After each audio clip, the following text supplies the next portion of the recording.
report. 5 minutes. Thank you, Mr. Chairman. Mr. Allison, you mentioned in your testimony that you could not comment on some of the existing negotiations and discussions you're having with some of the banks, given that they're trying to buy back some of the warrants that they have that are outstanding. And yes, sir. I've had some questions come back from some of these folks that I've interacted with about other different set of rules, et cetera, that apply to them. But you also mentioned in your testimony that if Treasury and these firms or these banks cannot agree on a fair market value for these warrants, that the warrants would be sold then by Treasury on a public auction, correct?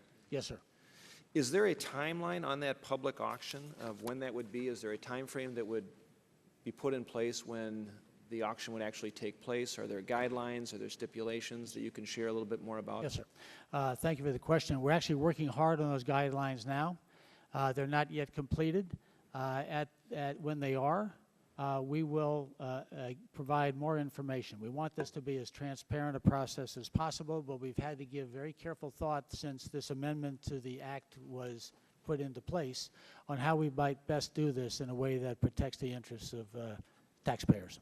Okay, and just knowing that it's in the interest of protecting taxpayers, as you said, and repaying and kind of unwinding all of this that has taken place, right. You don't foresee this is going to be like another year or? No, sir. Okay, that's no, sir. Just kind of curious on that. I also want to mention too, you know, from your estimation, all the work you've done on this issue, do you think that the TARP funds have been equitably reaching the smaller financial institutions? Well, most of the institutions that have received TARP funds are small.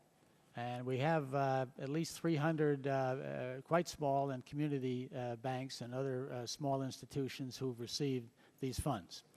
Nonetheless, we are concerned about making sure that small banks, which are so vital to their local communities and account for an outsized portion of small business lending, are able to continue lending. So that's why we reopened the CPP program in May, I think it was, to make it possible for these banks to, if they needed, tap into the CPP facility. And we've had a number. We have a number every week who are coming to us for that funding and giving us their preferred stock. We're also looking at other ways of assisting small business, and we may have some announcements to make about that before long.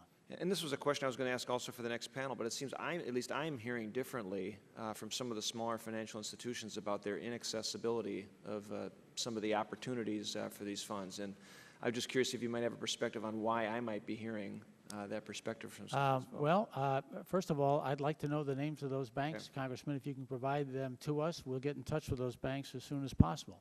They also should be talking with their regulator. We make investments on the recommendation of the bank's regulator.